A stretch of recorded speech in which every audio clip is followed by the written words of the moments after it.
Listen, I say it all the time.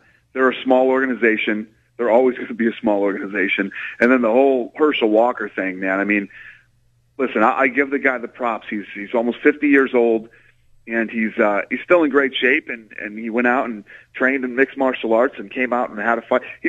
He beat a guy who had no athletic ability, no stand-up, no ground. But on the flip side, Herschel Walker's 50 years old. It's a cool little fun hobby. It drives. What makes me crazy is the media attention it got. ESPN will cover Herschel Walker fighting when you got guys like George St. Pierre, Anderson Silva, Brock Lesnar, BJ Penn, all these great athletes that have been training for years and are the best in the sport, and you're talking about Herschel Walker. And then you start talking about Herschel Walker possibly fighting Jose Canseco. Oh, my God. Yeah. Give me a break. Yeah, but if you had a shot to get him in your stable, would you take him? Who? Herschel Walker. Hell no. You know what would happen to Herschel Walker over here? It'd be the first death in MMA. There's another guy, though, who was walking around on CBS, and you criticize him. He's in your stable now. I told Kimbo Slice that if he ever wanted to fight in the UFC, he'd have to go into the Ultimate Fighter.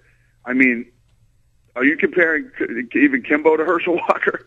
Herschel Walker's a 50-year-old guy who used to play football. You know what I mean? It's like saying, Randy Couture's 45 years old. He's still a great athlete. Could he go play in the NFL? It's completely disrespectful. It's crazy. What if Herschel was impressive in like 3 or 4 straight fights? Would you ever consider it or no? He wasn't impressive in his first fight. I mean, he'd have to turn it up for the next 3 or 4. Did you guys see the guy he fought? He was terrible. He was terrible. I know. He had nothing. He was terrible. I mean, listen. I'm not trying to completely discredit the guy. The guy went out and trained. He's in great shape. A lot of these pro athletes, when they get done competing, they get lazy. They don't train. Listen, Herschel Walker's a great. I've met Herschel Walker. He's a nice guy. I don't mean to sound like I'm smashing the guy, but this is crazy. It's ridiculous. That people even could begin to think that this guy could compete at that level. I want to go back to something that you said about the coverage that you guys, or that the Strikeforce card got with Walker by ESPN.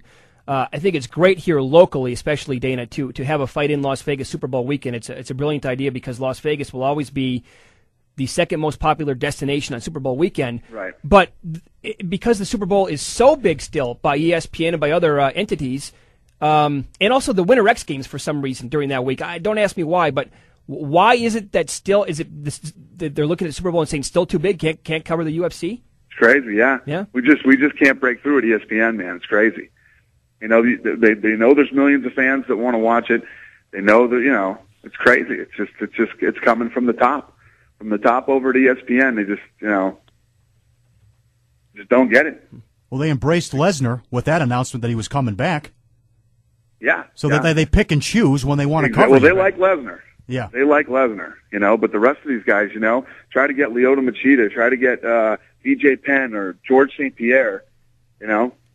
Well, these guys are some of the greatest athletes in the world. When Liddell was going to fight right before Liddell fought Jackson, they really hyped that up, but then Liddell got knocked out. Yep, you're right.